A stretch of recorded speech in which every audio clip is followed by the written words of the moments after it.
A very good morning to you all.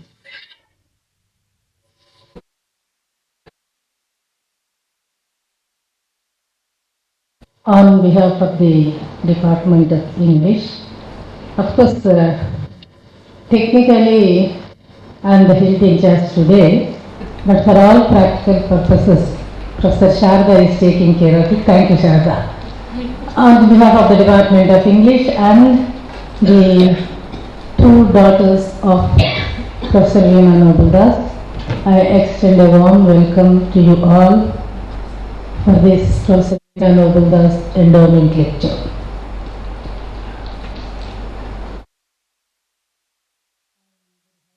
Right. Our Dean, Professor Anuradha, School of Social Sciences and Management and Finance. Professor from the Social Work Department, a committed teacher, a sincere scholar,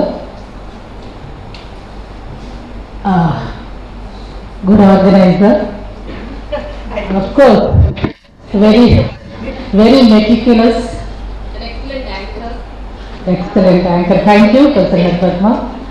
And she always strives or aims to be perfect in both personal and professional life. I extend a warm welcome to you, my dear friend and Dean, Professor Anuradha. Now I invite Professor Chitra Panikar from the Department of English, University of Bangalore, for being with us today to give the endowment lecture. Instantly, the two Bengalurians on the stage, Anuradha hails from Bangalore, and Anuradha hails, that's why Bengalurian, okay. And Professor Chitra Panikar is working in Bangalore. Thank you very much. Now, I request the President of the program to start with. Thank you. Thank you, Professor Bharati. And your introduction indeed boosted me all the more. And that, I feel, is a good beginning for this pleasant morning also. And now let's start this event with a prayer song, that is the SPMVV song.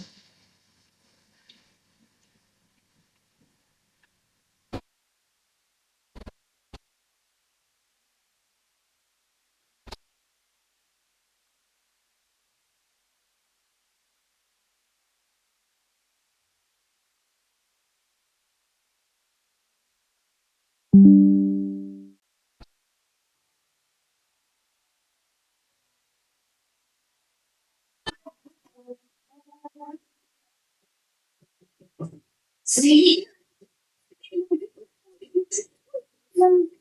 Sri Vishwakala Sri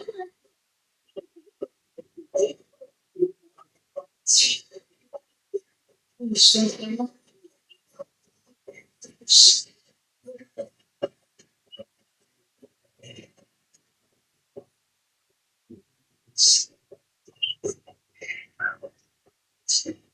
Sri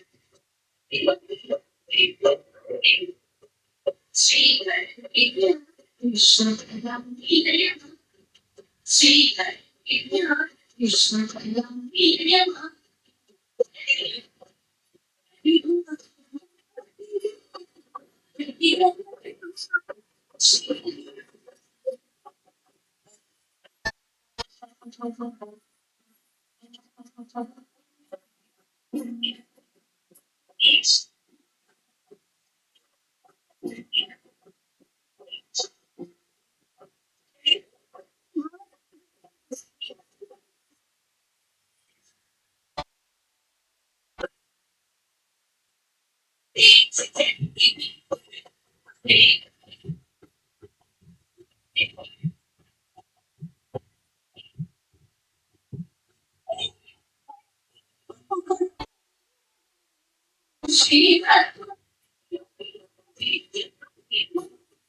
Sri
Morning to everyone, and that was a very pleasant beginning for this endowment lecture, which basically speaks about emancipation of women and also women as an embodiment of power, knowledge, and a lot of other things that are packed into it. And incidentally, it's a prayer written by one of our faculty members and has been tuned in terms of the mission and vision of the university. A very good morning, respected head in charge of the Department of English, Professor Bharati, and her wonderful colleagues, Professor Sharada, Professor Hari Padmarani, Professor Neeraja, and yes, Professor Sheila, who never leaves the department, though, and she continues to be a part of the department, though she has superannuated. And that shows her zeal and interest in continuing her academic pursuits and also involving in the parental department in all its activities. And we are also happy to have another language department, that is Professor Madhujyoti from the Department of English Studies, and also her colleague, Dr. Yuvashri, and all the wonderful students from the various departments who have conversed here for this endowment lecture of Professor Veena Noble, which happens to be a series of lectures arranged annually, and this is the 6th lecture.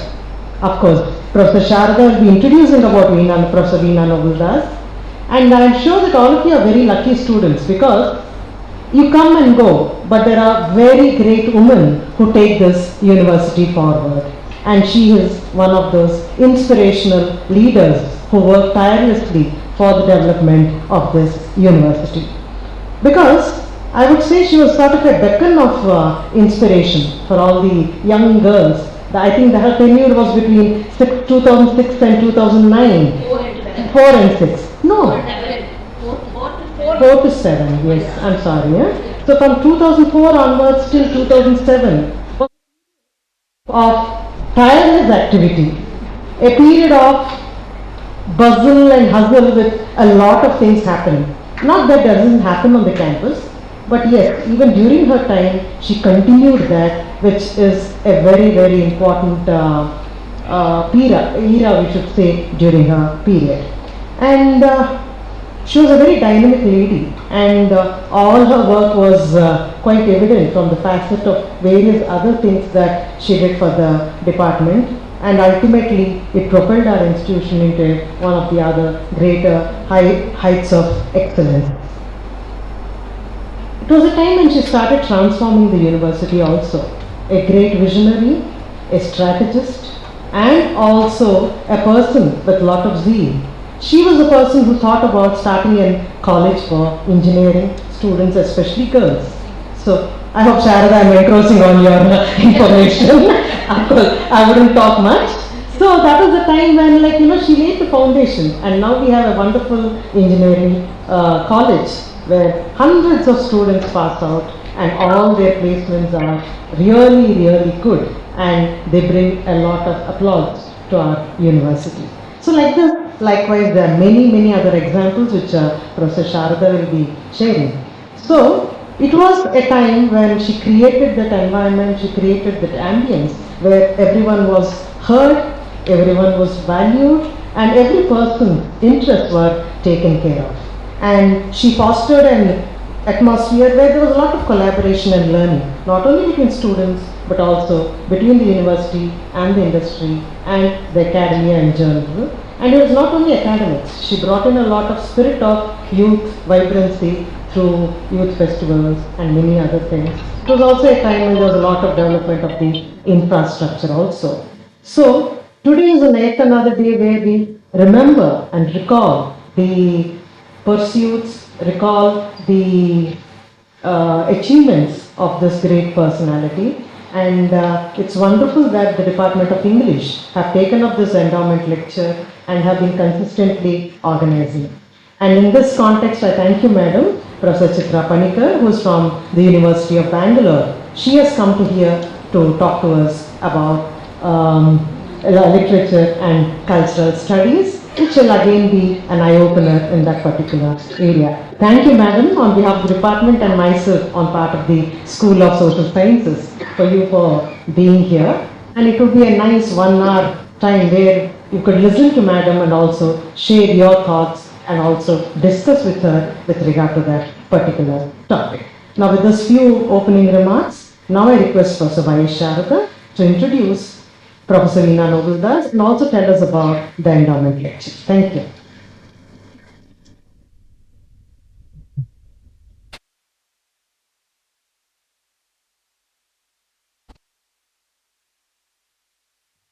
Very pleasant morning to all of you.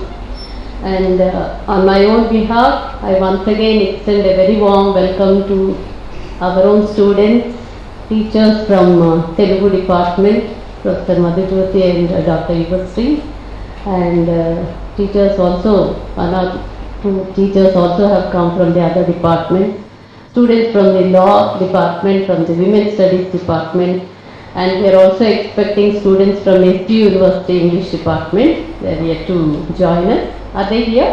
SU University students? Okay, they'll join perhaps in a short while.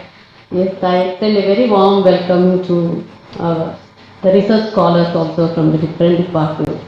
Now, as I stand before you, maybe I am a bit emotional today because I remember Veena Madam once again, who was such a towering personality, who always kept us in a very lively manner. I can still have the resounding laughter, I can still sense that in my ears, because she was such a wonderful woman who made life beautiful for all of us on the campus and even in the department. Just this morning I was sharing with Professor Chitra Panikar how she was so very jovial and how our meetings in the department used to be filled with laughter and fun and so on. So since she wished that all of us should be very happy and lovable to all, I think maybe she will not feel happy if I become emotional on this day. Yes, let me speak a few words as just taking the cue from what Professor Anuradha was just saying, like she transformed the university. Like the first thing that I can talk about is with regard to the very name of our university. You know, she was a visionary. She wanted to attract universities, other universities, foreign universities, where most of them were not aware when we gave the name as Mahila Vishwavidyalaya. So she wanted to make them know that this is a women's university, exclusive women's university, and she added a tag to it in a bracket, women's university. So that I should say that has invited the attention of several universities, not only in other states but also the other universities. So that is a a remarkable thing that she has done to this university. And Madam passed away in 2017, and since then, her daughters, Hepzibah and Shireen, they have contributed to this endowment lecture generously. And since then, since 2018, we have been conducting these endowment lectures. And the initial lecture was started by Professor T.V. Subbarao sir, who was also a former professor from the Department of Law, and both her daughters were here for the first lecture, and even for the later lectures, one of the later lectures also they joined. They are living in Australia, so they joined once or twice. They joined us. And later, the succeeding years, we had Professor Mohan Ramanan from Central University, Hyderabad, Professor Nagaraju from Central University of Karnataka, and Professor Nataraj Pulia from Bangalore University, and also we had Dr. Mamta Sagar, who spoke on Professor Alladi Uma, I'm sorry, from University of Hyderabad. So like this, we had great scholars visiting the department and who touched upon subjects of importance of the times, and certainly this has benefited the department in a great way. So having said about the lectures on different subjects, let me say a few things. Like if I have to read the profile of biodata of Madam Professor Veena Noble, it's going to be very lengthy, but I'll try to put it in a capsule, and I should say Madam has made my job easy by already sharing certain things. However, let me say a few things. Professor Veena Noble was born to Mr. Yaqub Ali Khan Lodi and Dr. Mary Jacob on 9th June 1951 in Hyderabad. She graduated from Usmania University and also received her MPhil and PhD degrees from the same university. She also has a PGDTE certificate from EFLU and a diploma in business management from one of the colleges in Bombay. And initially she served as a lecturer at Vanita Mahavidyalaya, Hyderabad, and joined the department in 1997. So she served the university in the capacity of the Vice Chancellor from 2004 to 2007, Head of the Department, Chairperson BOS, Dean, Convener Faculty Board of Distance Education, Chief Examiner for UPSC and APPSC examinations, Member UGC Unassigned Grants Commission. There are several other, Registrar. So she served in various capacities, and she has contributed a lot in this direction. And as per her teaching experience, she has almost 36 years of teaching experience. Besides serving in Mahila University, even after completing her tenure as Vice Chancellor here, she served at Al Fateh University, Tripoli, Libya for a period of 2 years. And besides teaching, she also published several books and presented papers at several prestigious conferences like Oxford Roundtable in 2005, Executive Heads of Commonwealth Universities at Adelaide, and ASLI Conference at Bangkok University, Bangkok, University Industry Interface at Malaysia, and so on. So I'm just reading few things about few contributions she has made. She has also been a member in various professional bodies like International Association for Commonwealth Literature and Languages, Association for American Studies, for Canadian Studies, Indian Society for Commonwealth Literature, Poetry Society of India, and so on. And with regard to her membership in academic bodies, she had also served as a member governing council, Madras Institute of Development Studies, Chennai between 2005 and 7, member expert committees of various UGC bodies, to name a few, and many other bodies. As for the languages she has known, she is well versed in English, Hindi, Telugu, Urdu, and fair knowledge of German too. So we can see like how the zeal that she has in learning several languages, and we always love the way she spoke in Telugu. You know, the kind of mixture with the Hyderabadi, Telangana accent and Telangana language. So, and as a Vice Chancellor, she has several achievements to her credit, and she started 7 schools in place of 2, and the courses doubled from 29 to 57, and the strength of the hostel students also increased, again it doubled.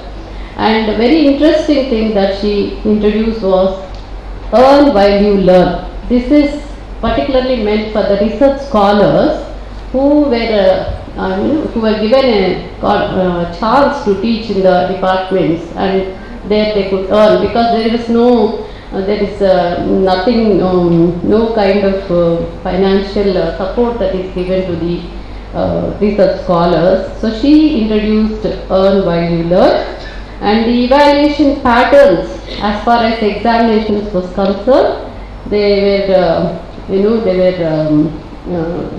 rationalized in tune with semester system, and during her tenure the MOUs with Oxford and Texas University also were done, and 30% of the infrastructure on the campus was improved in terms of water supply, sanitation, and also a major thing that she has during her tenure, the major thing that she has contributed is Indira Priyadarshini Auditorium, which we are really, we are very fortunate to have that, because for any occasion, like even previously when we had the any kind of occasion, convocations especially, we used to conduct it. I think all of you are aware of the Gandhi Square, where we have a big platform there. So that was the stage for convocations. But now, after Madam got this Indira Priyadarshini Auditorium, we are able to conduct several programs, and that has become the venue for several, not only the programs here in the university, but many other government programs. So that is a great achievement, and as Madam has already said, the College of Engineering, which was started only because of her, and the College of Nursing too was initiated by Madam. So she always kept the women in mind, and she always looked or went by the motto of the university, and whatever the former Chief Minister had in mind, the late Sri N.T. Ramarao Garu, who had in mind the emancipation of women. So she kept to that, and she worked towards the emancipation of women. And she always encouraged us in the department to serve in various committees, and even when she was Vice Chancellor, she used to, without even telling anything to us, she used to put us in various committees. And we could never say no, because she always said, you have to learn to work in different committees, you have to grow in life, you should never take a step back. So this is the real kind of energy she gave us.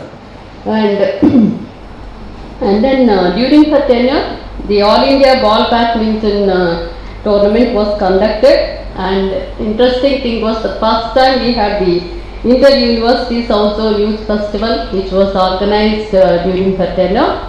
And the most interesting part is like during her tenure as Vice Chancellor, several ministers visited our university. The local ministers, the local MLAs were always ready to help the university in any kind of financial commitments. And more so, the former president Pranab Mukherjee had visited our university, and then ministers like Madhu Yashki, Y.S. Rajshekar Reddy Garu, and many other ministers visited. Like now, I am not able to recall all the names, but this university got a kind of elevation and recognition because of the visit of several people of its of reputation. Then, with regard to the awards that she received the Best Teacher, AP State Best Teacher Award in 1993, Research Associateship from Indian Institute of Advanced Studies, Shimla, for 3 years from 95 to 97, Woman of the Year Award, Bharat Jyoti Award, Lifetime Achievement Award. And I'm just giving you a brief account of her achievements and her profile. But above all, let me tell you that in spite of the fact that she is no more, her children, I feel so proud when I look at her children, because they remember every year, they call us and then they find out what is the lecture arranged on, and then every year they send us a big cake on that occasion, a bouquet with a cake. It's always sent to the department. They never forget that. And I mean the kind of brought the way they are very very particular about about sending this, sharing their love. That is what they have inherited from their mother. So above all these achievements, I should say that she is a fighter, she is a visionary, she is a very very lovable person. And with these few words, I take leave from you. Thank you for the opportunity.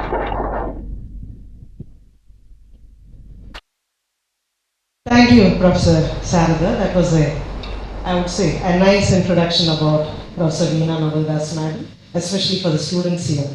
Girls, a nice applause, and that applause has to be heard by Madam who's in heaven. I think that's more important. It's not an applause for what Madam has said, Professor Charla Madam has said, but it has to resonate in heaven that yes, there are people here who still remember. And it was very nice when she mentioned about her daughters also. Fond daughters who often make sure that the mother is remembered, at least annually. That's a nice gesture on their part also. And yes, as Professor Sharda said, she was a nice lady. And when we just climbed up the stairs, what Ra? How are you, Anuradha? What Ra? Oh, I used to be very amazed, a light, energetic lady talking so nice. Ra? Sometimes you see even, maybe, yeah. What, maybe, how are you, Ra? Just on a lighter note, it was to just enliven the environment here. It was one fine day when two faculty members, they happened to race their vehicles each other.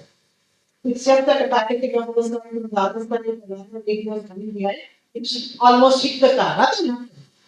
There was a lot of heated argument going on between the two faculty members. It was you who grazed my car, and the other lady said no.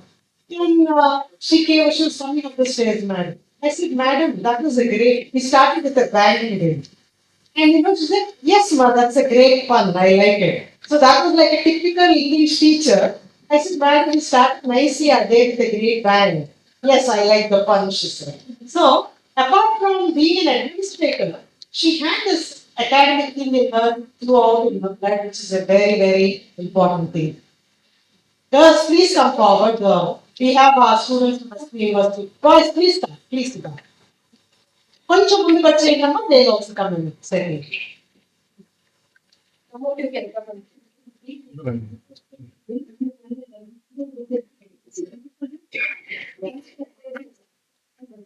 They'll also say, maybe.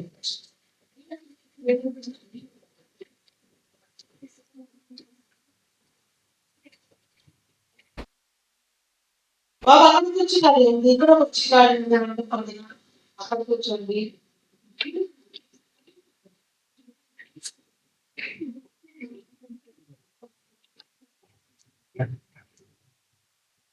So that was a very pleasant introduction about Professor Veena Navaldasman. And yeah, she continues to linger in our hearts. Will continue in the years to come because not only academician but a pleasant personality. She would never forget her. Anuradha, how are your children, Ray? She used to say. She used to remember the small children running around, things like that. So you see the blend of a person in terms of the personal and professional side. Though she had a very clear boundaries on that, but then, yes, she never hesitated to touch that aspect. And I think that's we women, the however we grow, we have that tendency to look forward. Thanks, Professor Sharada. Now I request Professor Haripatvarani to introduce our speaker for today, Professor Chitra Padikar.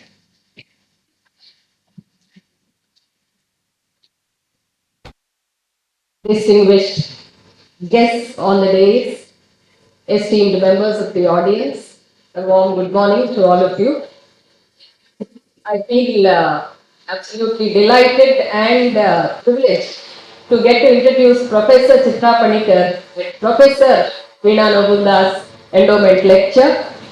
I would like to start by recounting a personal experience, the personal experience of how I first saw where, how, when I saw Professor Chitra Panikar.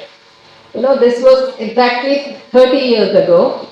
I went to Professor Ramanan's quarters um, around 6:30 in the evening on Central University campus in Hyderabad. I was climbing down the staircase. When I reached about the intermediate landing on the staircase, the quarters there were so designed that at the start of the staircase there is another quarters. There is a space of 3-4 feet, that's all. So the entrance of the quarters on the ground floor, faced the staircase. So suddenly I heard a Tillana of Balamurali Krishna, and that stopped me in my track. Carnatic music, good quality Carnatic music from any side is enough to cast a spell on me. And this Tillana, and these were pre-internet days. We used to have cravings for music, and it was not easy to listen to whatever we wanted to listen to. So I was trying to figure out from where this was coming, and when I looked, I saw the door of the quarters downstairs open, and I saw a woman from behind, a beautiful woman at that, with a long, thick black, and she was actually adjusting the volume of the tape recorder from which she was playing this piano. And I was almost, spellbound, and I was wondering at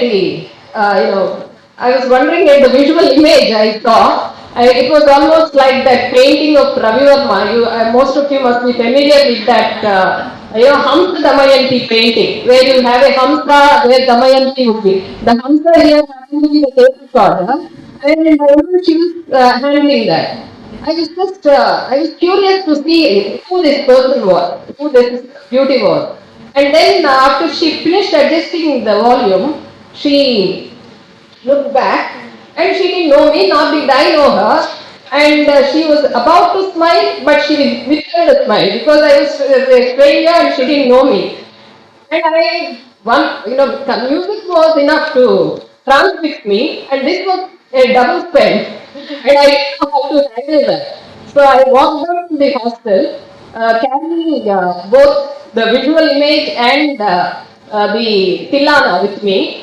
And when I went back to the hostel, I wanted to share this with someone. I saw this, something magical happened. And when I went to my friend, Malayalam friend, K.T. Bindu, straight away I went to her and told her, somebody lives right underneath Professor Ramanan's quarters. I don't know who it is. She's very beautiful and she was listening to Carnatic music on a tape recorder. And she laughed loudly and she said, "You mean Chitra?" And she knew her, but I didn't know her. She told me that she had just joined the Center for Comparative Literature at the university. And of course, later on, I knew who she was, and I interacted with her a few times in a very informal and casual way, but never got any chance to interact with her or engage with her in any kind of serious discussions or anything like that. And there weren't any opportunities either, departmental wise.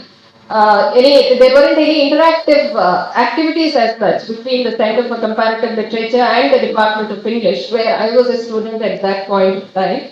And I never got any opportunity to listen to her lecture as such.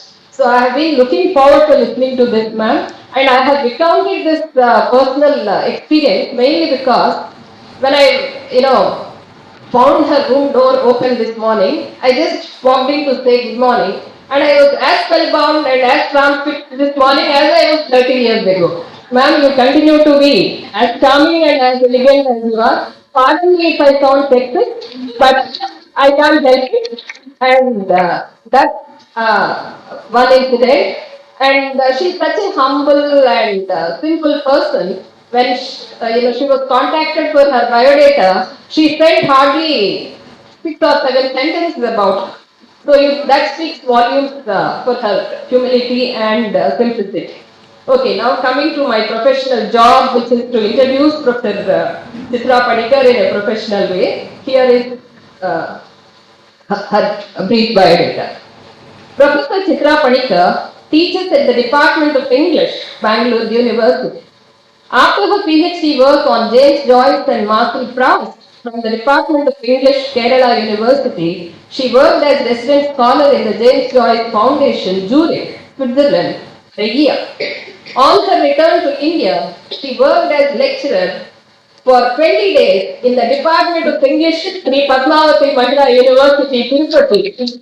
And her first teaching assignment was here at Padmavati Mahila University. And last year we had here Professor Alladi Uma to give the 5th Professor Veena Noguldas Endowment lecture, and her first assignment, teaching assignment, was also here in the Department of English, where she worked for 1 year. Unlike Professor Chitra, who could be here only for 20 days. From here, she went as lecturer to the University of Hyderabad, where she worked in the Center for Comparative Literature, and subsequently she worked for 8 years as reader in the Center for Applied Linguistics and Translation Studies in the same university for 6 years. Then she joined the Department of English, Bangalore University. Her areas of interest span literary and cultural theory, translation studies, and Indian literatures. Joyce studies being her specialization, she has translated and published 8 chapters of Joyce Ulysses into Malayalam and continues to translate literary and critical text from Malayalam into English and vice versa while theorizing those practices. In fact, all of you need to applaud because you know how hard it is to understand and appreciate those Joyce. And imagine how harder it would be to translate him into Malayalam. This is something I cannot imagine at all. So she definitely needs a great round of applause for that. She has been on a fellowship of the Department of Culture, Government of India for 2 years and has been an associate fellow at the Indian Institute of Advanced Studies, Shimla. For the last few years, as part of a research program sponsored by the UGC, she has been consistently working on questions of identity and has published articles that offer an interdisciplinary perspective on literary text. Apart from her ongoing interest in curricular revision and syllabus designing, she has been socially active on issues of gender and caste. She is currently engaged with a project on representations of dementia in literature and art. Now, this speaks for her range of interest. Okay, with this brief note, I take leave. Thank you. Thank you, Professor Hari Padmarani. A big round of applause to the pleasant, beautiful lady. She was also very right when she said a talking of humility. The way she talks, the way she renders a speech speaks volumes of her humility. Thank you, madam, for accepting our invitation, and we are indeed honored to have an illustrious personality such as you on this occasion. I request you to address the audience.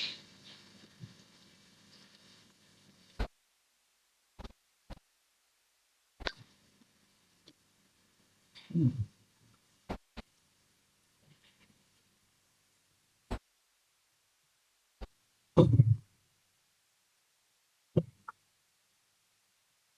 warm good morning to all of you. Let me first thank Professor Haripatna Rani for giving me this kind of introduction, because I read it as an introduction that is coming out of a great love for a fellow being more than anything else. So thank you very much.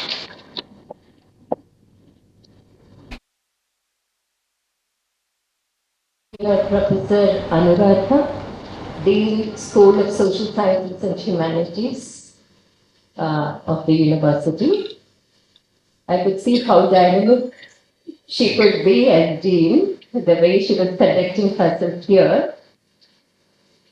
Dear members of the English department, dear Professor Sharda, who is responsible for getting me here this morning, dear Professor Bharati, Professor Neeraja, Professor Sheila, and invitees from all other departments, teachers from other departments who are here this morning, and also invitee students from other universities, making it, more gender equal than it would have been otherwise. So, for me, it's such a privilege to be here with you this morning, and also especially honored to be called to deliver the Professor Veena Noble Endowment lecture. From the kind of introduction that was given here to Professor Veena, to the memory of Professor Veena Noble I could gather that she was a person who was a great administrator, who was a great human being, and who was also a great teacher. So this combination is very hard to find in people, and I feel especially honored to be part of that, you know, heritage, or to be included as part of that heritage this morning. I dedicate this lecture to the well-being of her daughters who are in Australia and who are bringing the endowment lectures back to the department again and again, because this will enrich students to be part of academics, and it's a great thing. It's not easy to keep an endowment lecture going. Some of us who have been dealing with these things know how difficult it can be without the support of family members. Okay. So I especially dedicate the lectures to the well-being of her daughters, and now I'll slowly get into what I'm supposed to do here. But before that, just one thing. I come here with a lot of feeling for this university, because this was my launching pad, as it were. I was here only for 20 days because I attended the interview in Central University, Hyderabad, and came here and joined. And then the appointment order came from there in 20 days' time. It was like that. So I had to go back. I had to go to where I, attended the interview. And at that time, the Vice Chancellor here was very reluctant to leave me. So she didn't she said, I won't give you a relieving order. So for all practical purposes, this is not on my professional record at all, and therefore, it is very special for me. I can share it only with people like you, for whom this will carry a lot of meaning. So between us there is a special bond this morning, because you will actually understand it much more than other people elsewhere will understand as to what it means to be back at a university which gave you your first professional assignment. Okay, So with those memories of my days here, long, long ago, 30 years ago, okay, I start talking about what I'm supposed to talk about this morning, and that is drawing a connection between literature and cultural studies. So if you have gone through Jonathan Culler's short book, which is titled Literature and Cultural Studies, a sentence there may catch your attention, even if you wouldn't want it to, and that sentence, I'll read it out to you now. It says, professors of French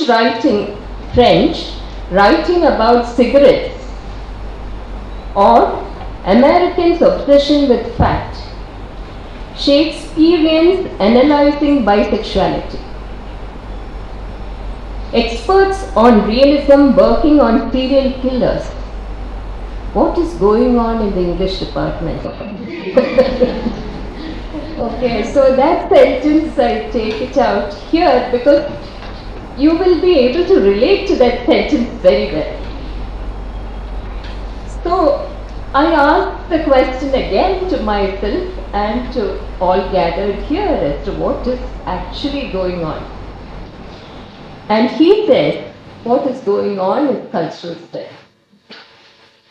A major activity in the humanities in the 1990s. The cultural turn in the humanities left its impact upon literature. So that is why some people also talk about the drift of literature into cultural studies. So I am tracing the origins of that impact now so that we'll also stay with an awareness of that history. And that awareness is especially important for us to pursue that perspective. That is what we call cultural studies perspective in the study of literature.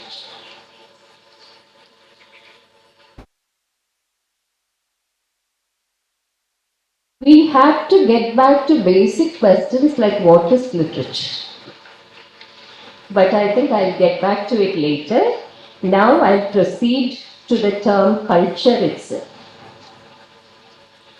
And the idea of culture can be very complex. Take a series of expressions you may have heard of in relation to the term culture. Youth culture. I'm just giving you some terms like that. And when you're listening to these terms, you also try to connect it with, what exactly that culture denotes.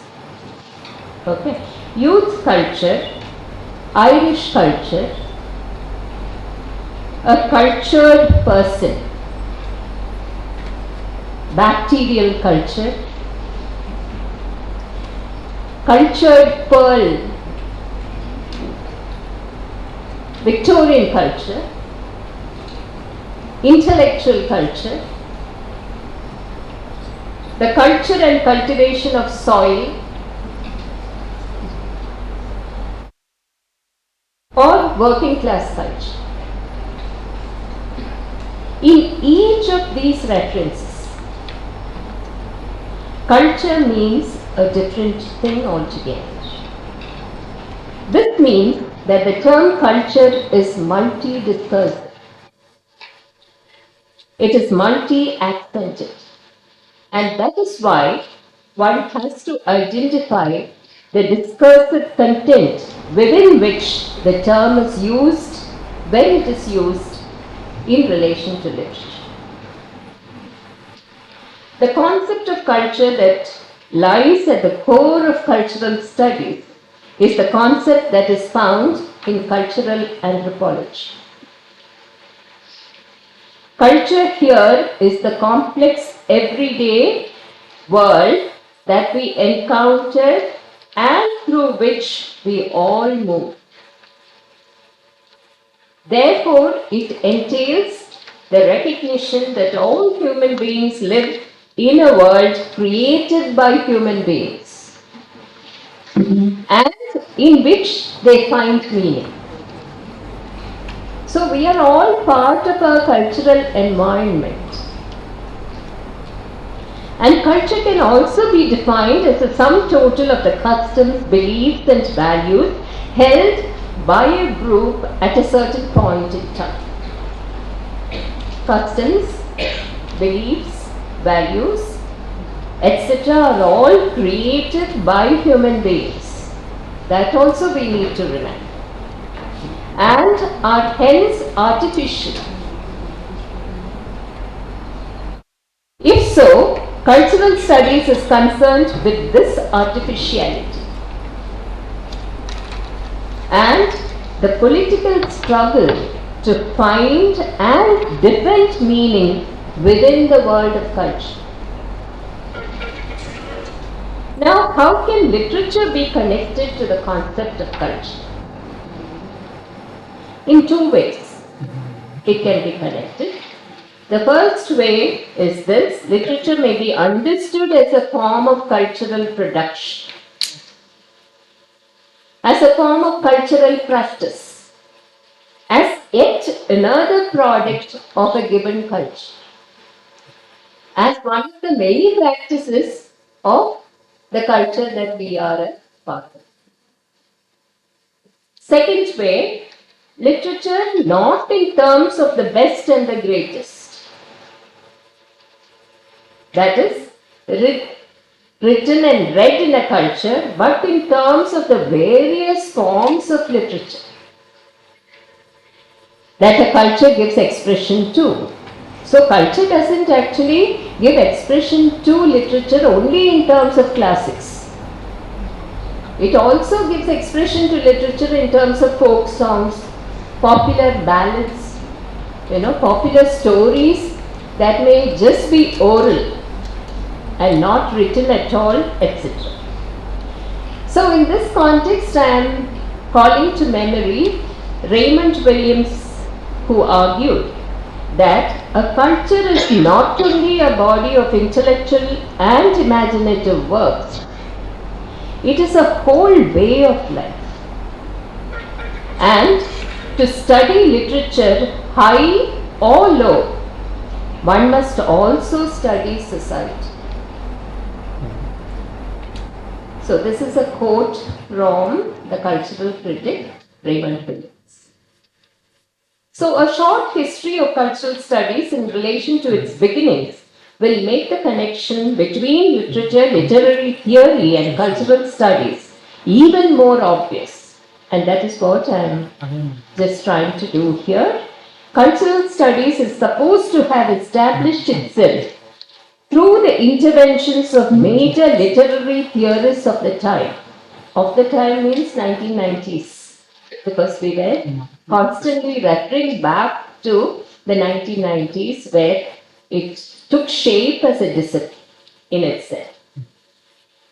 There you would have heard of the critic who first started as a structuralist and then moved to post-structuralism, that is Roland Barthes. And he has written a beautiful book called Mythologies. And in this book, which was released in 1957, way before cultural studies actually took roots as a discipline in universities all over the world, he did something very interesting, which is he analyzed food, he analyzed fashion, photography, wrestling, etc. as cultural practices alongside literature. So if literature is a cultural practice, all these other things are also cultural practices. That is, they are the productions of a society. So how can you actually study one production alone as if it is isolated from other productions of the time? So that is the question which is being constantly asked by cultural studies. Second source of origin is perhaps Marxist literary theory in Britain, which was spearheaded by Raymond Williams. and also Richard Herbert. I usually teach an essay in class by Richard Herbert, which is called, how he analyzes women's magazines. This was and imagine it was in the 1950s.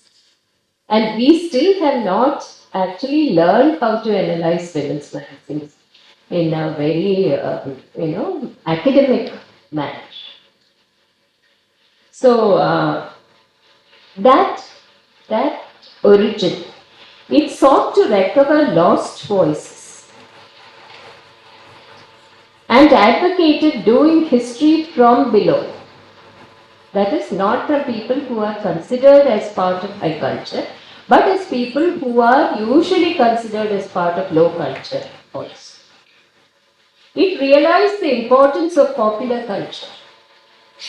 Otherwise, you wouldn't be talking about women's magazines. And it differentiated it from mass culture. And thus, cultural studies was always, in a way, connected to literary theory, because Raymond Quillins, Richard Herbert, all these people were actually understood as theorists first. Let us also remember that theory in literature cannot be the theory of literature. One has to make a distinction between the two. At best, it can only be the theory of signifying practices of culture. Thus, from this side of, if literary studies gravitates towards a study of culture, from the other end, cultural studies includes literary studies. So there is a very strong connection between the word literature and the word culture. That's one way in which you can perhaps try to understand this. And there, literature gets examined as a specific cultural practice. This is what I highlighted in the beginning. But cultural studies also persuade literary studies to extend its interest further and treat all cultural artifacts as text. T-E-X-T-S. So, if there is a festival, that is a text. Okay? If there is a custom, that custom itself has to be read as a text. So, cultural studies will drive you to that. In this way, films, festivals, rituals, museum spaces, paintings, and even everyday life can be treated and read as a text. We may remember Barthes, once again Roland Barthes, who said, works can be found on library shelves. Texts are signifying fields into which one enters. So there is a difference between what is called work and what is called text. The objective of cultural studies would be to comprehend the functioning of a culture, how cultural productions work and how identities are constructed and organized for individuals and groups there. Literature, because it is a cultural production, becomes a route through which one can comprehend the functioning of culture itself. And here, there is no distinction between high forms of literature and low forms of literature. There is no distinction between esoteric forms of literature and popular forms of literature, between canonical works of literature and non-canonical works of literature. For example, the cultural studies approach will tell us that Victorian literature cannot be studied if, apart from Matthew Arnold, Bronte sisters, and the imposing structures of Victorian morality, we also do not study the detective novels which were released during that time. So that is the approach of cultural studies. You cannot actually study just canonical work. You will have to study other forms of literature literatures that were released during the time. So, along with a study of the Bronte sisters, you may also have to study detective fiction which was released during that time. So, detective fiction, fiction novels, and the ghost stories that were written during that period. Actually, that was the time when many ghost stories were written. I had a researcher who was working on gendered ghosts. Because we found that many of the ghosts were female ghosts. So the inquiry started from there. And it ended up in, I mentioned that at some point in the lecture itself, I think, we entered a field where you also have transgender ghosts. It was very interesting, like that. So it's detective stories and ghost stories that produced during this period in abundance, that is during the Victorian era. And there was a wide readership for these. Not to include these within the scope of literary study would be to occlude items that are relevant for understanding Victorian culture. So that is the approach of cultural study. So now I am coming to detective fiction. Arthur Conan Doyle is a name that is known to everyone. So I will give my example from there. Arthur Conan Doyle was one of the most productive writers of this period. And his Sherlock Holmes stories, the most pursued of literary items by a large majority of the reading public. Even now people read Sherlock Holmes. I had a professor of English in Women's College, Trivandrum, who we understood as one of the most serious teachers, literature teachers who could talk only. We thought she could talk only about classics. And when a decade ago, she passed away, her daughter found under her pillow The Adventures of Sherlock Holmes. So that was a revelation of sorts. Okay. So people who we think are very serious are not actually all that serious. Okay. They also take part in the popular. It's just that we really don't know that side many a time. So I'm coming back to Sherlock Holmes stories. A cultural reading of these texts would reveal to us how detective fiction in England coincided with the rise of forensic science. This is very important. It coincided with the development of the modern police force and the creation of the modern bureaucratic state. The emergence of the successful private detective also designates the failure of the government machinery.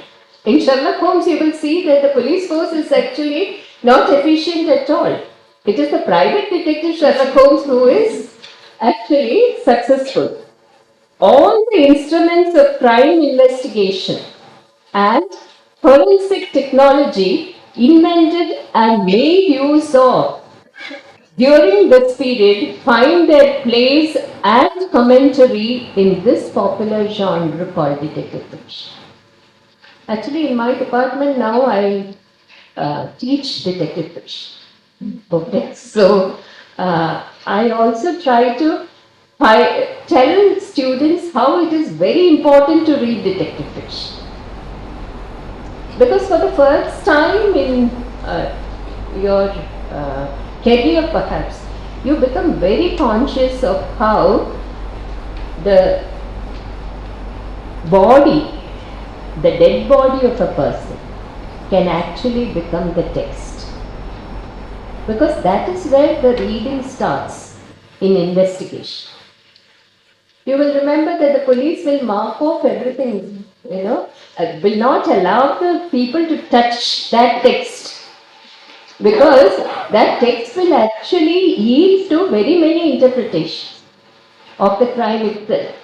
So it can be made very interesting reading, detective fiction, if you employ all these, bring in all these elements into the study of that. So, the scene of crime and the bodies associated with it are investigated upon and read like a text. Sherlock Holmes stories talk about the use of fingerprint technology and the magnifying glass as forensic devices. You should know that these things were invented only then. And these inventions were taking place in forensic science, and Conan Doyle was talking about it in his kind of fiction. And it also poses larger questions on individual and national identity. So what are these larger questions?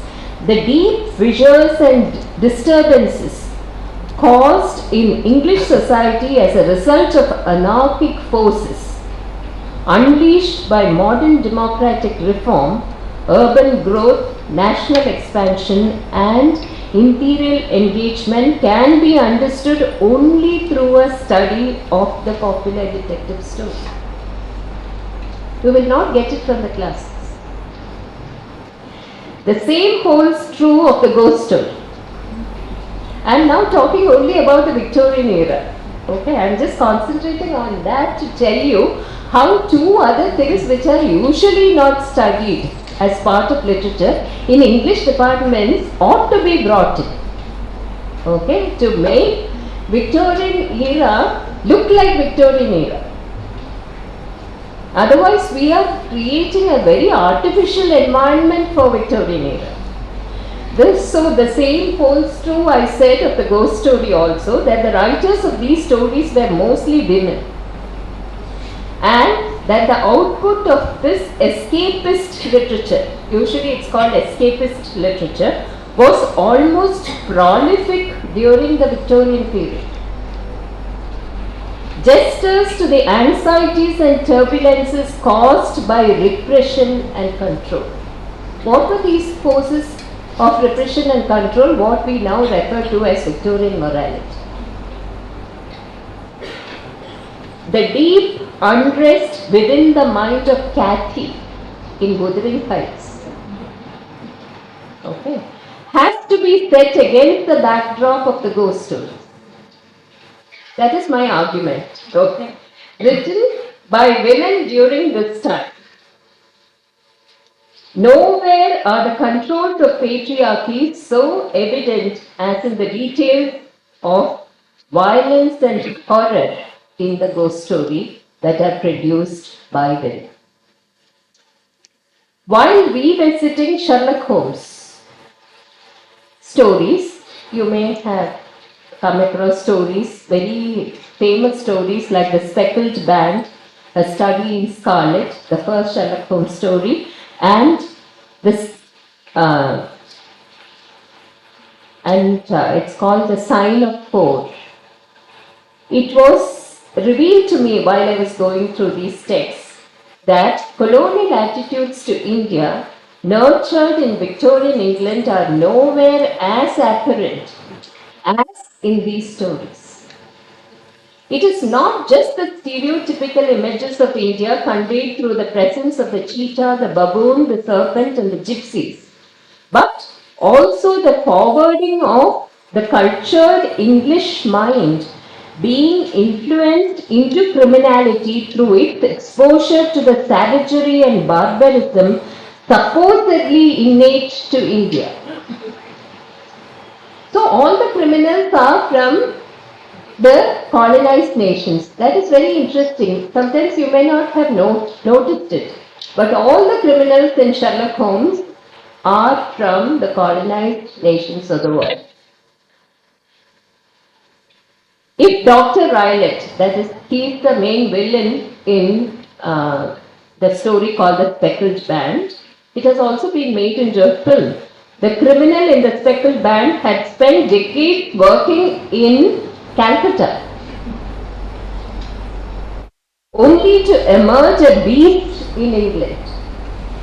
The Aboriginal Indian savage from Andamans, India, in the one who influences the theft and crime in the sign of 4.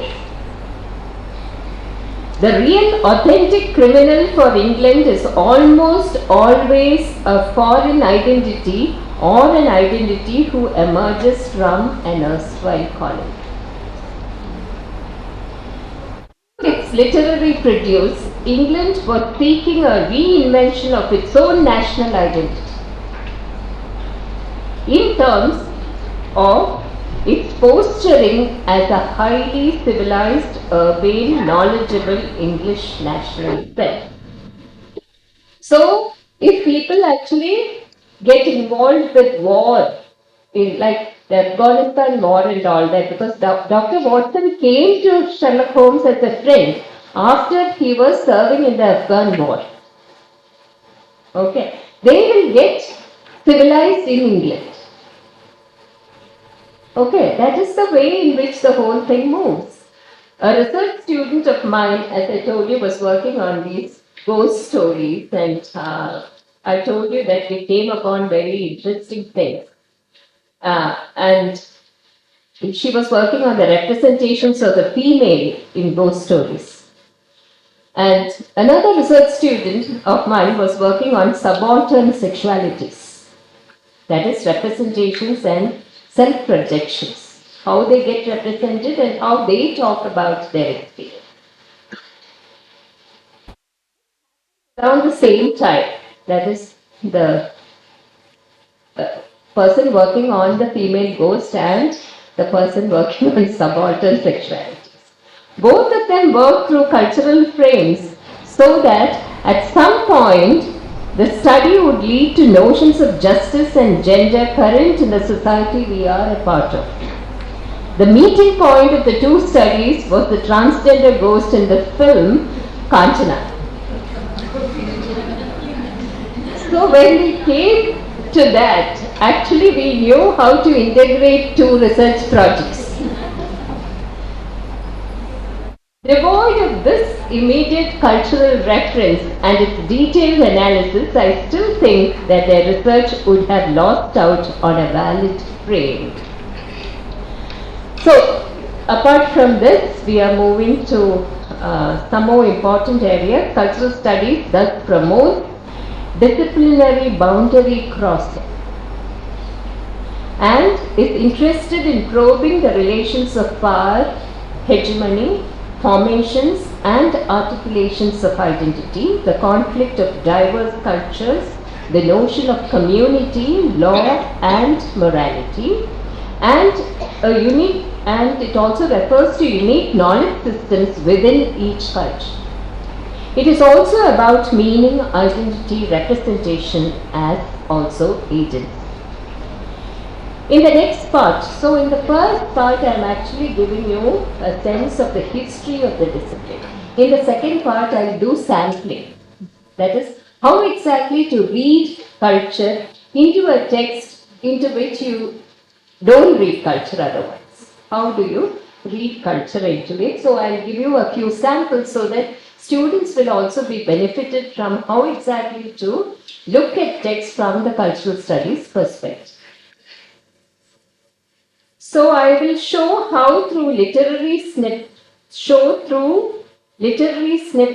how one can study identities which are multiple in number and are formed, experienced and transmitted. Even before I get into the next phase of sampling and analysis, there are a few things which I would want to elaborate on. One is the history of the term literature itself. But I am not doing it because we may actually face a paucity of time. So we'll just keep it hanging there that we really need to be conscious of defining what literature is, even when we are engaging with these things. And also the understanding of theory as a systematic explanation of any phenomenon. I'm basically interested in theory, and that is also because I'm able to understand the workings of a text if I approach it through fear. So that is why it can also be understood as the systematic explanation of any phenomenon. That is why in literature you will have that phenomenon working, you will have it in all subjects. So Newton's law is actually theory. Without that, no discipline can be. Okay, because it has to be the systematic explanation of law of gravity. How do you understand? Okay, if an apple falls on your head, the question as to why the apple has to fall down and not just fly away. That is explained by the theory of gravity. So like that, in all disciplines, if you really don't have a theoretical base, it would be very difficult to explain the phenomenon that you are trying to reach. Okay, so I am actually coming to my sampling exercise. I hope we have some time. So the first text that I have included, it's an Aboriginal Australian poet, Nunu Khan. Okay, and the poem is titled Gifts. It is a love poem, so I thought many students will be able to relate to that. And it's a lovely poem. Okay, so I have chosen that so that students will actually be able to read culture into whatever they are interested in. So when we give text to students, we should also first remember that it should catch their interest somewhere. Otherwise, they will not be interested in pursuing it. So I'll give you a beautiful love poem. It's titled, it's coming from Australian Aboriginal background. So it goes like this. I will bring you love, said the young lover. A glad light to dance in your dark eye. Pendants I will bring of the white bone, and gay parrot feathers to deck your hair. But she only shook her head. So he is speaking again. I'll put a child in your arms, he said. Will be a great headman, great rainmaker. I will make remembered songs about you, that all the tribes and all the wandering camps will sing forever. But she was not impressed.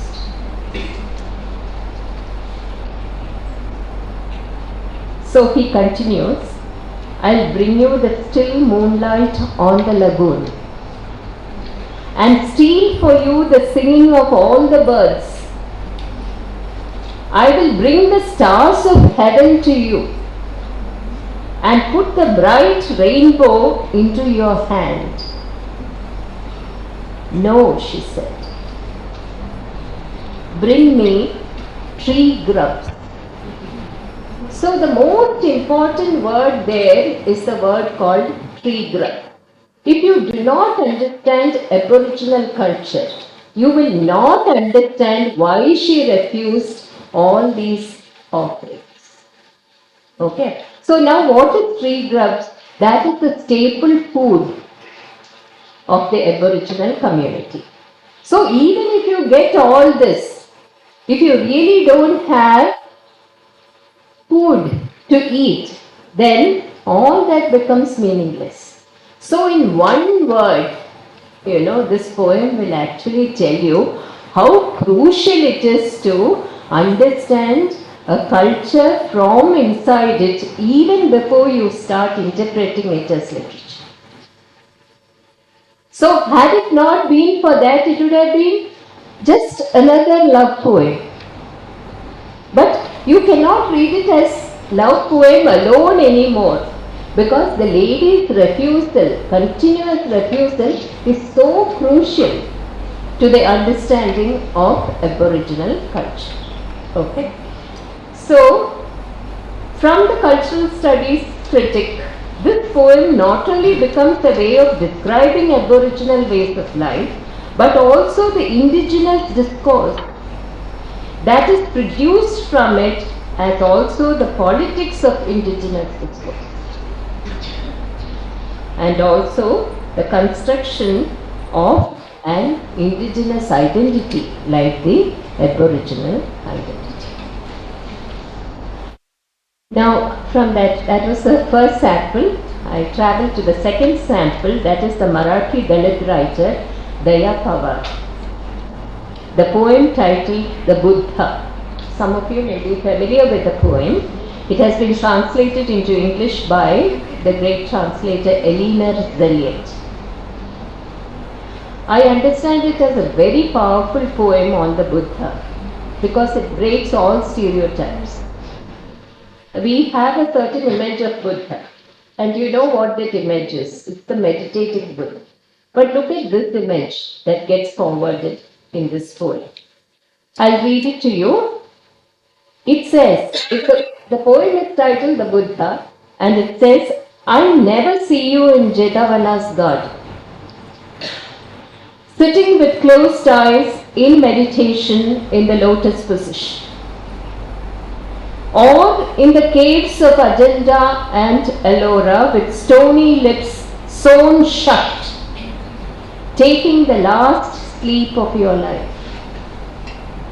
I see you walking, talking, breathing softly, healingly on the sorrow of the poor, the weak, going from hut to hut in the life-destroying darkness, torch in hand, giving the sorrow that drains the blood like a contagious disease a new meaning. And the poem ends.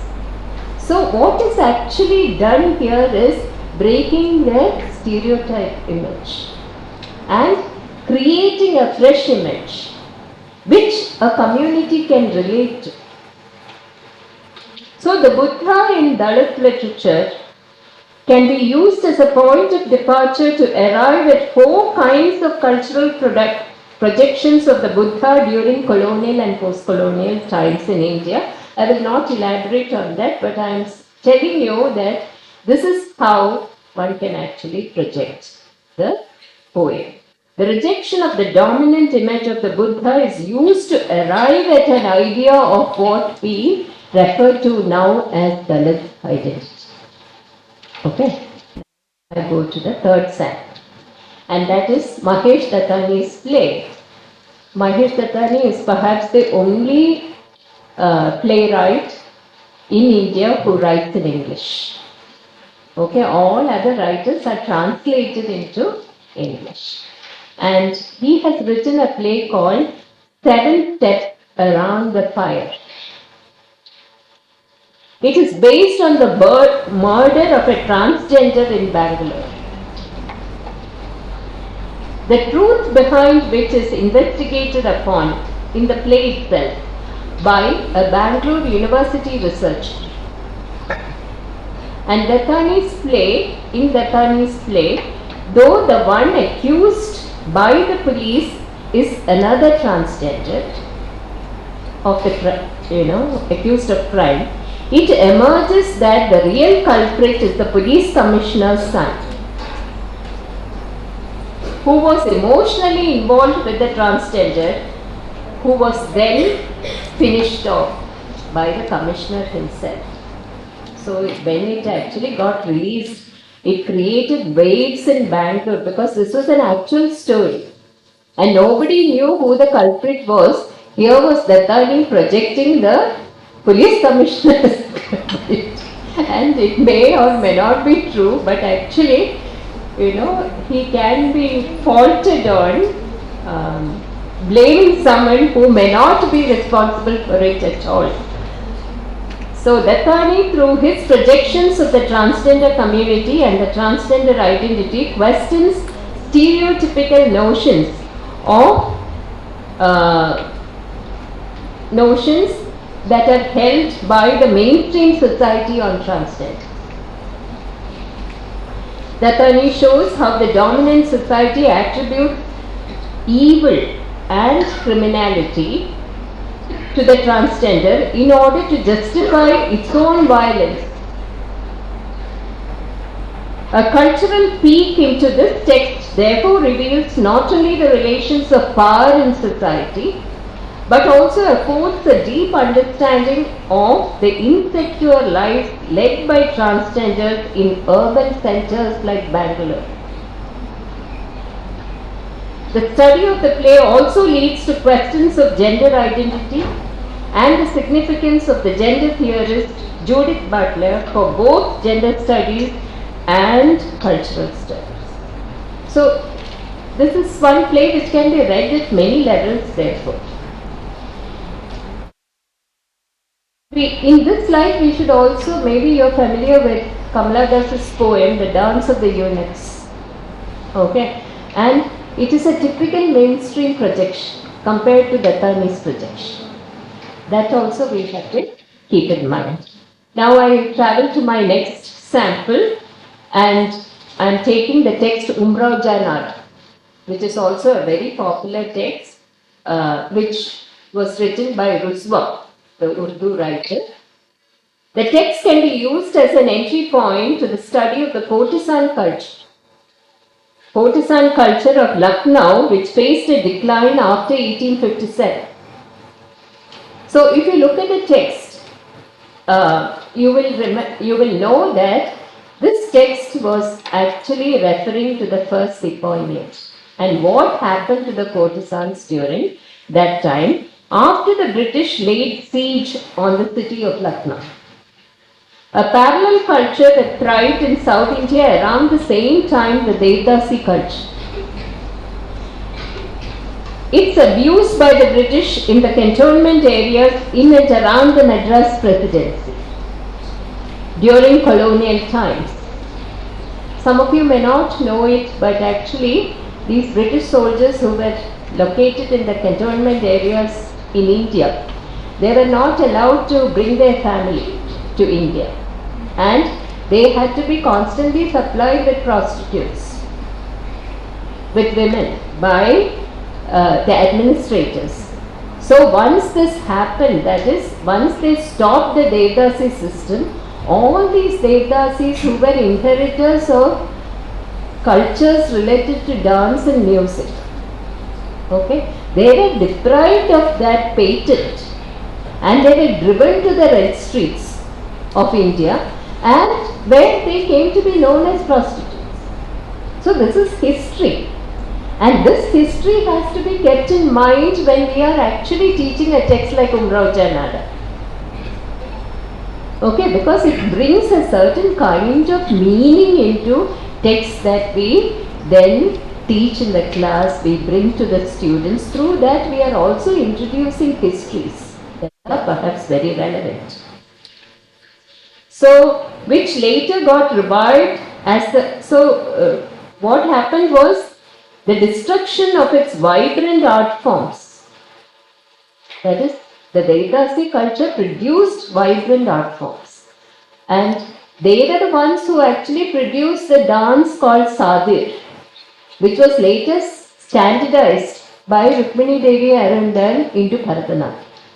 So what happened was, the Devdasis who actually produced this dance lost the patent on the form, and someone who came from another community and appropriated the dance and standardized it became known as the expert, as the person who actually contributed to Bharatanatyam as a dance form.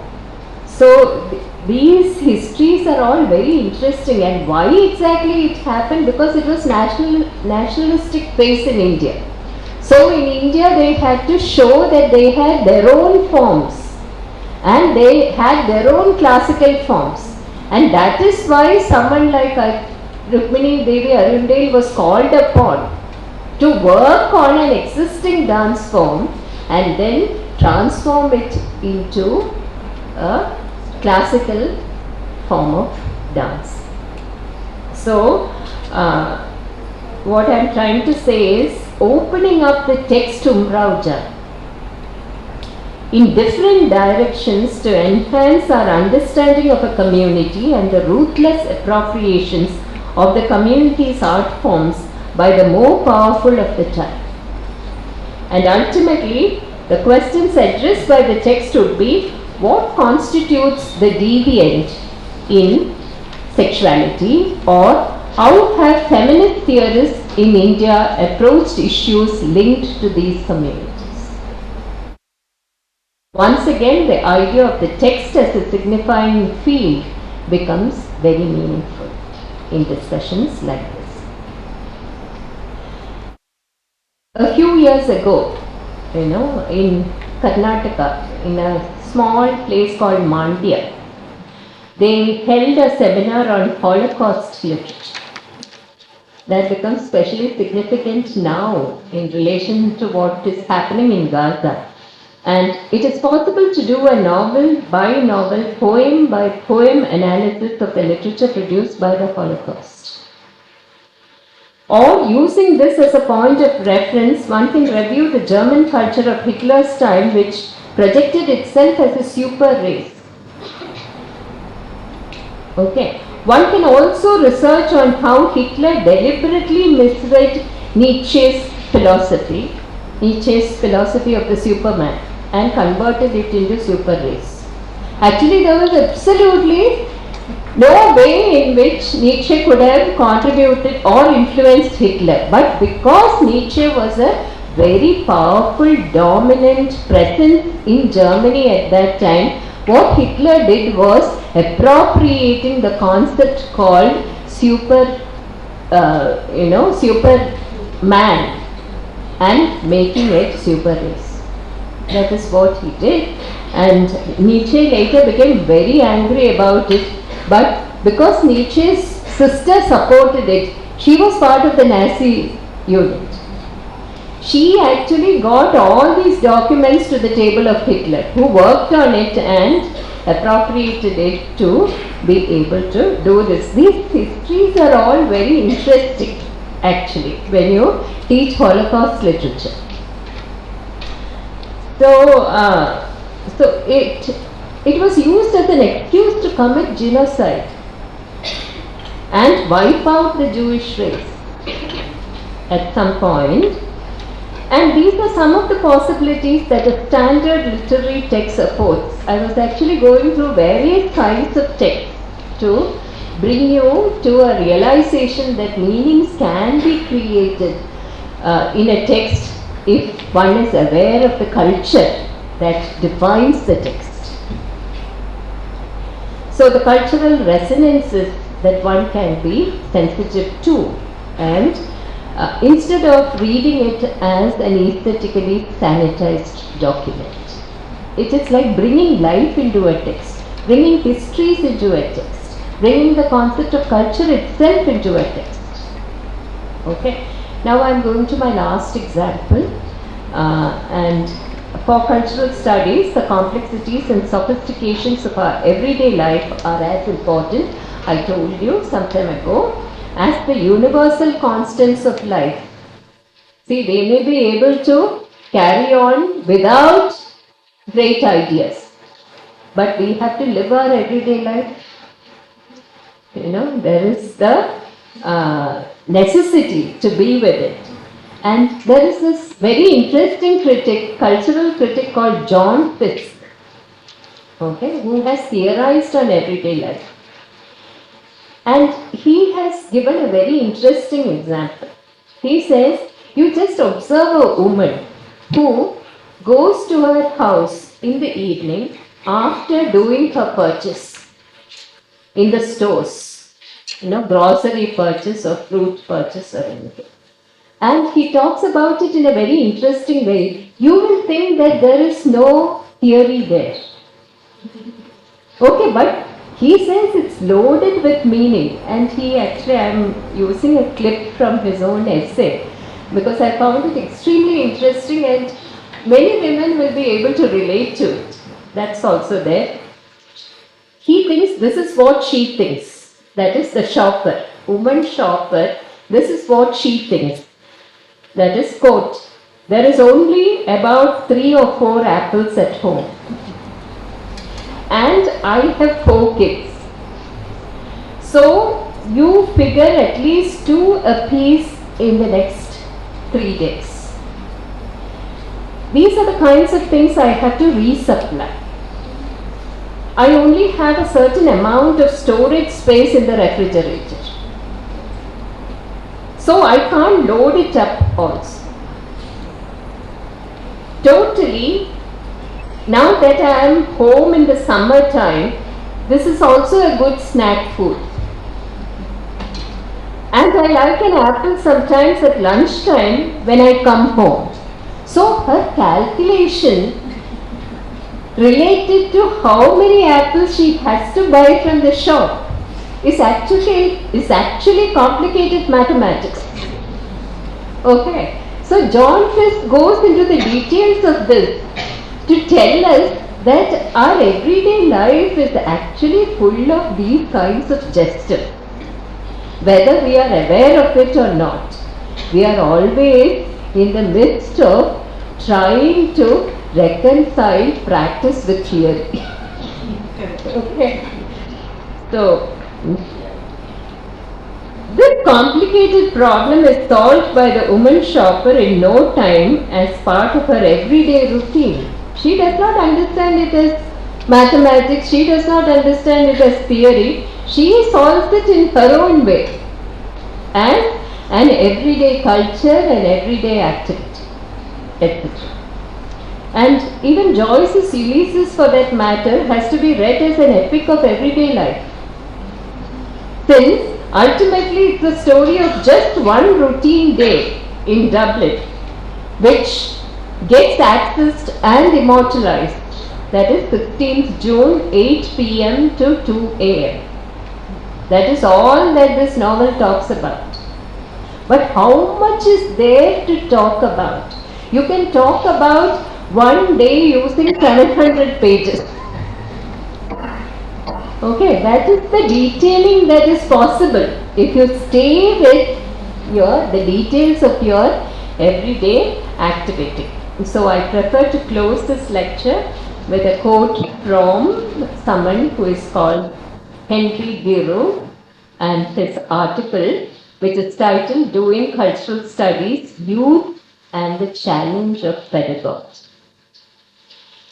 He says, I use the quote, I have often wondered why so few academics have incorporated cultural studies into the language of educational reform. If educators are to take seriously the challenge of cultural studies, particularly its insistence on generating new questions, models, and contexts in order to address the central and most urgent dilemmas of our own time, they must critically address the politics of their own location. Unquote. Okay. So in the beginnings of the 20th century, you know that Abe said that the center cannot hold. And when Eliot confirmed it by talking about the human being as a heap of broken images or ruins, the fragmentation of that individualized unitary self is gone. We all exist in the form of fragments, though we would like to exist as an ideal, that is the unified self. So on this note, I am actually closing this lecture.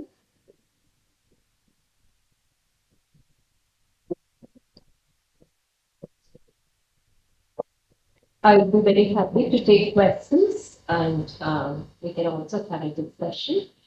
I don't know what the format is, so I will. Thank you, Professor Chitra. That was indeed a very lucid and eloquent presentation. Madam really walked, please sit down, madam. She walked us through the two concepts of both the cultural studies and as well as literature. And I think as Professor Haripadmarani was saying, I was spellbound listening to her. The way she walked through us gently with regard to all these aspects. I was always thinking that text is something which we write, But then the way she said, text encompasses everything. And especially the example that you use. Text, the dead body is a text. Yes, I was sitting and wondering here, there is so much that you can deduce from a dead body. There is so much that comes through, and there are so many interpretations that you have to make. There are so many analysis that has to be done. So that was very wonderful. And you didn't leave women. You talked about women ghosts. You talked about writers who write about women ghosts. And it was a very wonderful section wherein, like, you talked clearly about the importance of culture. And then you brought about the clear, good snippets of how we can relate literature and culture.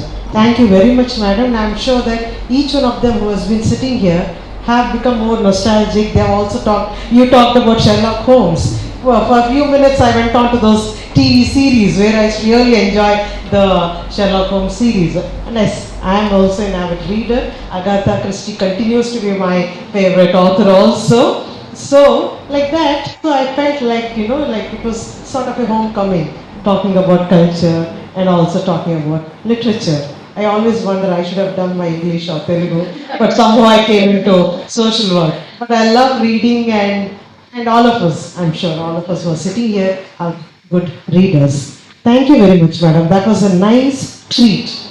And that was a gentle treat, I should say. You had so much to offer in the way you presented in a gentle manner. Now I leave it open to the audience. As madam has said, she would take any couple of questions from your end, or your comments, or any other things that you would like to clarify with regard to her presentation. And I like what she said, like, how many apples. I think all women, all of us, when I quickly run to the nearby supermarket, I'll be already wondering, okay, how many am I supposed to buy? How much time do I have? And how many days will all these last? It's not that it's an ordinary thing, but an author, a writer, has taken that forward as something is wonderful. And you have shared, these are all small things in life, but make a lot of meaning in our lives. I love that. Thank you so much. That was a wonderful, good example. And ultimately, you concluded saying that we need to spend more time on writing about our locations. I think what Madam said is like, where do we live? What do we do? These are something that encompass our culture, and ultimately, culture is the way we live. So I think she brought it to a very nice end. That was a concluding remark. So I request the audience to.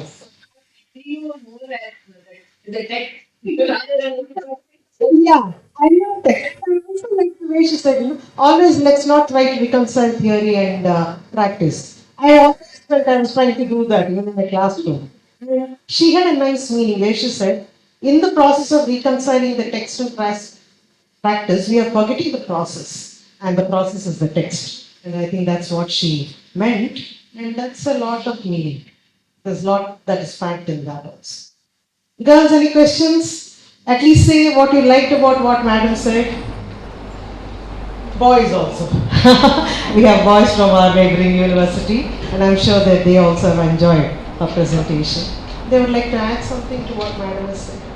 Any questions? Anything to say?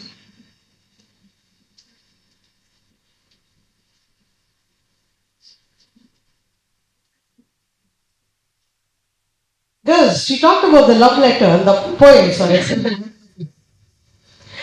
And I'm sure all of us will say, right? Like, it's not the gifts that I get, but when you're living in a life where there are stark realities, there are basic things that we need. That's what ultimately matters, though you love me. Okay? So I'm sure that you would have liked that poem also. Register your comments and also your disagreement. Yeah. Yes, Professor Neeraj, please.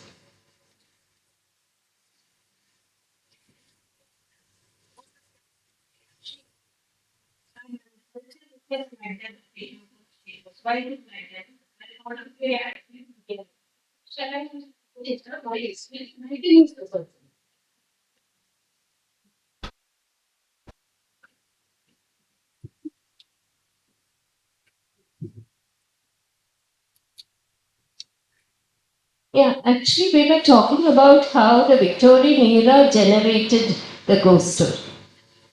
Okay, and many of the people who actually suffered under what was known as Victorian morality were actually women, because their talents were all curbed.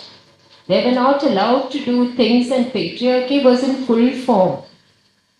Okay, so the first she goes actually were released by women themselves, women writers. Whatever they could not do in life, they actually brought it through the ghost who would get it done. So usually you have very many revenge ghosts.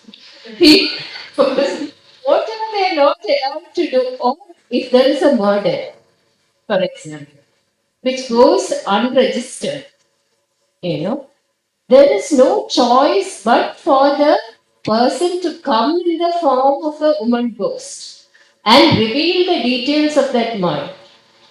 So I also feel that this ghost stories are also related to ideas like truth and justice. If you think about why you have ghost stories in all cultures, it's because all cultures have an ideal of truth and ideal of justice. Whenever that fails, suppose a murder is not actually reported and nobody has witnessed that murder. If the criminal goes scot free, then the ghost will end.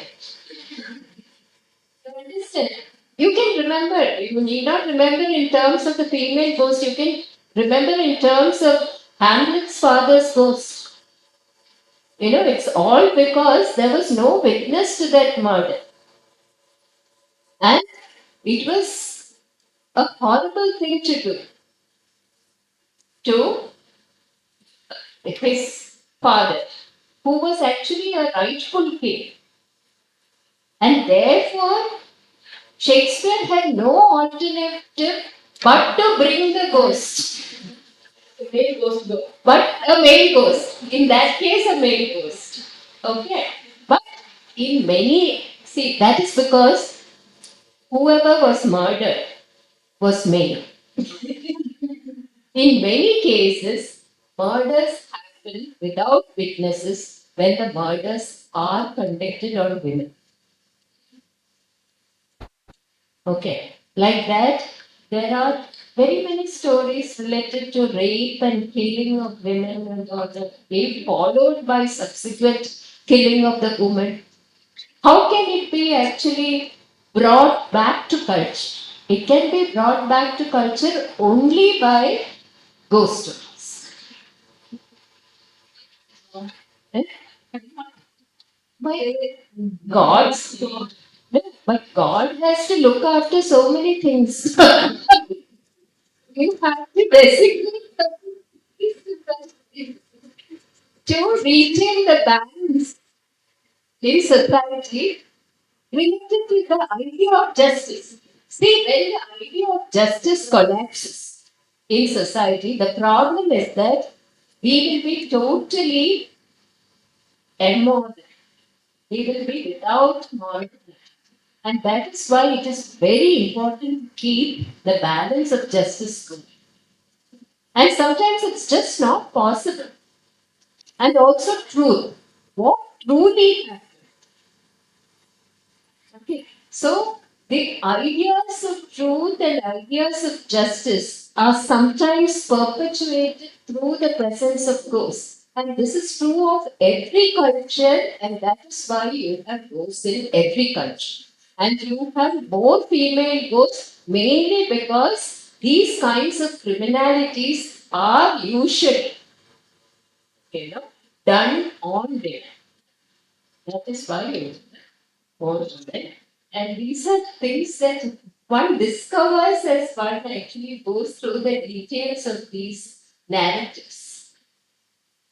For us, literature people, narratives are very important. But at some point, we should also wonder as to why it has created this kind of why this culture has created this kind of narrative. It's when you go through those details that these kinds of discoveries are very, these discoveries can also be very, what is that? Very satisfying. It's very satisfying and fulfilling to be with. Okay? Which also means that there's a further meaning to the narrative. The narrative does not stop with the narrative. There is yet another side to the any narrative which remains hidden. All stories are told, but there is an untold aspect to every story. Okay, it's the same principle that works here also. Regarding the women buying the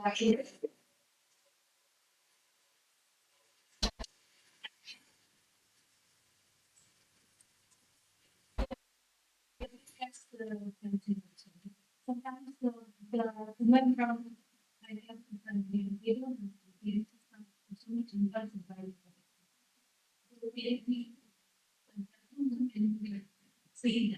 yeah, I think that kind of buying can be located in terms of the kind of woman who is buying it. So yes, definitely there can. As to who buys the apples, what kind of woman buys the apples, all these will relate to a different kind of mathematics which is followed. True. True. Socially also. How how can I have to buy apples?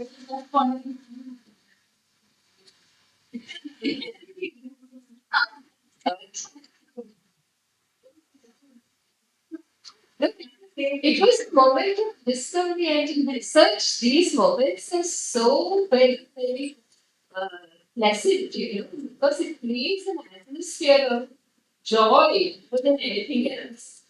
And those are the meaningful moments in our activity. Yes.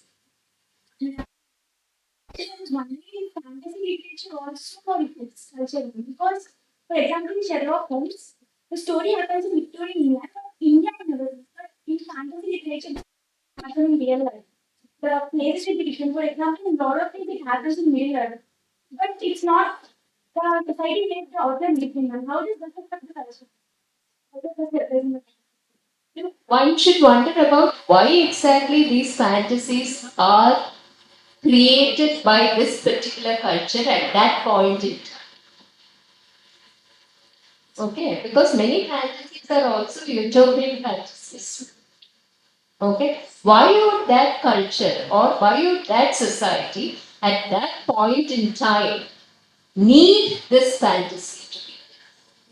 That is the question that one has to come to. And then you study that society, that community, that location, and it becomes a very different trajectory of inquiry altogether. It really doesn't stop with words. You are creating meanings as you go, isn't it? I never thought of Sherlock Holmes as just a detective fiction, but is it somewhat related to some kind of literary experience? It can also be read like that. So that's why I said, if you actually read Sherlock Holmes from the post colonial perspective, for example, you will know that Arthur Conan Doyle was playing into the imperialist ideology, which was, very strong at that point in time because we were just getting out of Victorian society. England was ruling the world as it were. Okay, they had colonies all over the world at that point in time. And Conan Doyle, if you look at his surname, it is actually Irish, Doyle. But he is somebody who was served by the British imperialists. And he started playing into the imperialist ideology. So when he started doing that, it got reflected in the writings that he was doing at that time. So all this actually creates many layers of meaning. And the other day I was looking at the rival hero that he created, that is Professor Moriarty. And I discovered that Moriarty is also an Irish name. At that time, England was ruling over Ireland, and treating Ireland as one of its colonies. But even then, Korea, that is why Doyle had to create a hero island in Korea for all the sins that he had done by speaking, by speaking against the colonial countries in the world. He really had to do this. Okay, redeem himself of guilt by creating an island hero called Professor Korea.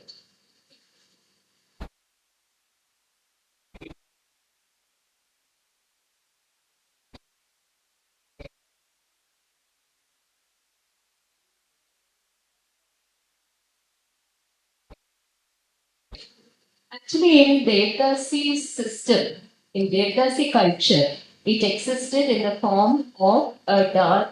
That dance form was called Sadir, Sadir, if you actually spell it in English. And some people also refer to it as Dasi art. Okay. It gave a lot of importance to the rasa called Shringara. When it was appropriated by Rukmini Devi Arande, and when it was standardized to suit the text of Natya Shastra, what happened was that the rasa which was actually forwarded more was Bhakti rasa and not Sringara rasa. So there was a transformation there also. And but the form itself actually belongs to the Devdasis. But nobody is talking about the Devdasi as the originator of the form anymore. Everybody is talking only about Rukmini Devi, and that's like stealing a patent. And the community which was practicing it was specific practice. You know, then with her, we then Vedas were identified as people who are not totally non-Brahmin. Okay. But with this kind of appropriation, people who learned the dance form also came from the Brahmin community first.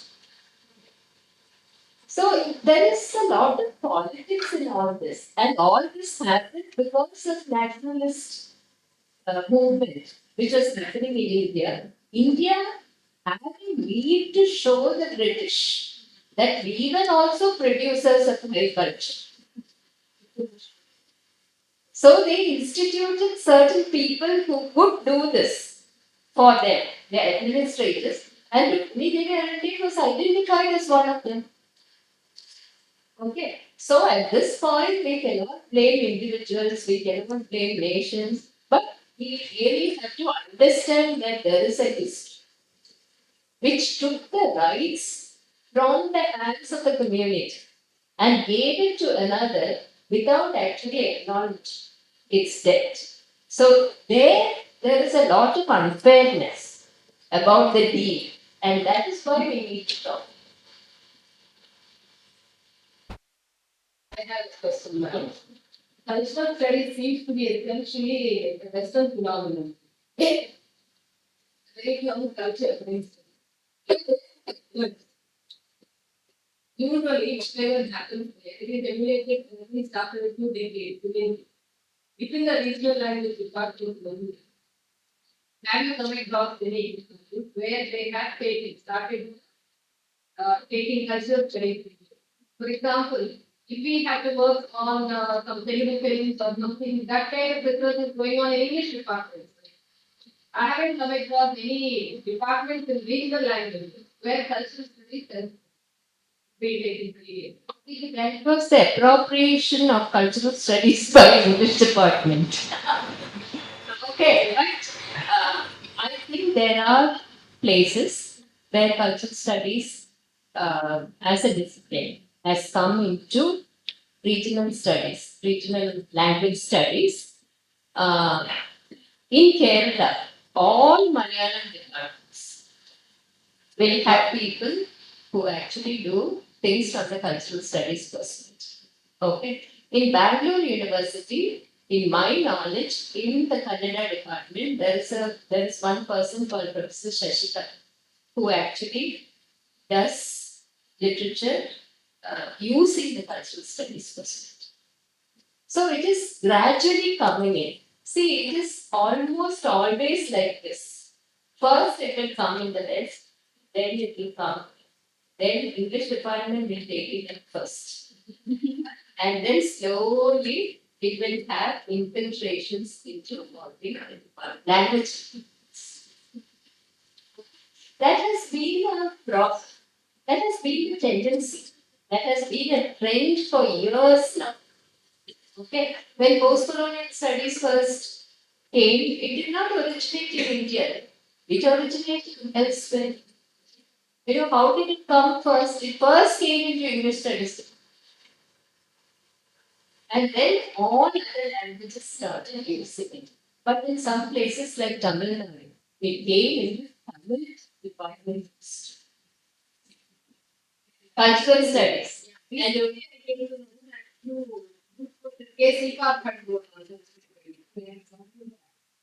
term culture itself is translated into various languages as something. This company apparently began to be used as a liquid only from the beginning of the 20th century. The alternatives that were being used before that for the term culture in the Indian language. It has become very interesting concept. Yes, yes, it does. But because, see, one also has to think about how exactly the term culture itself developed. Long ago, if you add, there is a text by Raymond Williams called Key Terms. And in key terms, you get the history of every word. So you also get the history of the word called culture. Culture never had associations with the way in which we use culture now. It was used only in agriculture. Okay, it's only around the latter half of the 19th century or in the beginning of the 20th century that it assumed the meaning that we now operate with. That is why in the beginning itself I said that culture is multi-accented as a term. It cannot be brought into one realization of meaning. At every point, you really have to say, but what is it? You know, when you say this, that question will always come as part.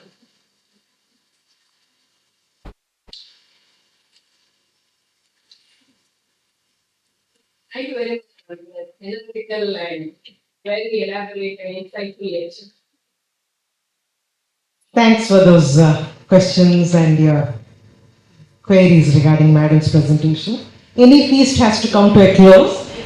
Now, I request Professor Neeraja to please propose the vote of thanks. Okay. So we have the presentation of mementos before that. Yeah. So please hold on, Professor Neeraja. You will announce. Yeah, please. Before I propose vote of thanks, I would like to request Professor Anuradha ma'am to felicitate Professor Chitra ma'am with a small presentation as a token of our love and respect. Ma'am, please.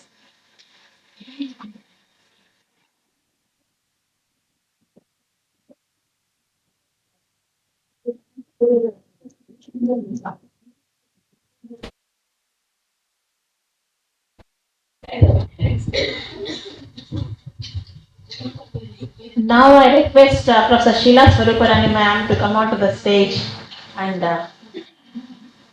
felicitate Professor Anuradha madam.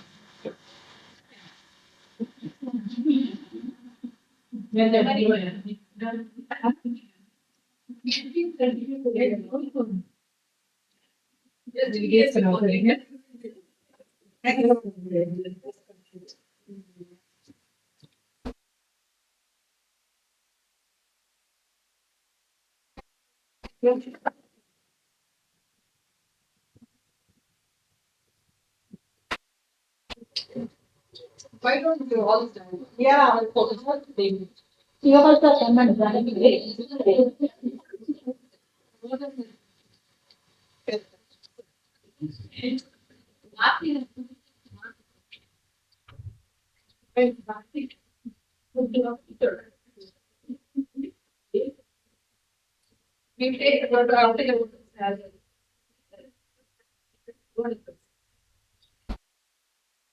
Now it's my turn to propose vote of thanks. Girls, a warm afternoon to one and all. I'm sure you are all enthralled, you all had an enthralling time listening to Professor Chitra ma'am. I feel delighted to propose vote of thanks on behalf of the Department of English. At the very outset, we owe our thanks we owe our thanks to the two daughters of Professor Veena Noble Das for magnanimously contributing towards this endowment lecture. Every year, for their kind gesture, we are able to listen to some excellent lectures by excellent resource persons. I thank them once again, and I feel privileged to propose. I feel happy, and I heartily thank Professor Anuradha ma'am, Dean School of Social Sciences and Humanities, for spending her valuable time and in presiding over this program. I profusely thank Professor Chitra ma'am, today's speaker, resource person, for accepting our invitation to deliver a lecture on literature and cultural studies. Ma'am, I thank you once again for your insightful, thought-provoking and excellent lecture on this topic. It was feast our ears. I'm sure you all were very, very happy listening to her, and I'm sure there is something to take away home from today's lecture. Our grateful thanks are due to the faculty members from other departments and from other institutions who could find time to grace this occasion. I especially thank Professor Majjoti ma'am from the Department of Telugu. I thank Professor Kumakiran sir, who has handled the meeting and this program, sir. I'm very thankful, and I thank other staff members also who have come from other departments. If I missed any, if to mention their name, I'm sorry. And my deep sense of appreciation and thanks to all the research scholars from our department, from other departments, and students from other departments for their enthusiastic participation. And I thank Mr. Sham Narasimha Rao and his staff for extending all the support in providing us with necessary equipment for the smooth functioning of this event. If I missed any, yes, Nagarjuna, I call Nagarjuna, yes. And I thank Kotama and Rukmini who are always there to do their work wholeheartedly. And I thank, I don't know where she is, and if I missed any, pardon me. I thank one and all. Have a wonderful day.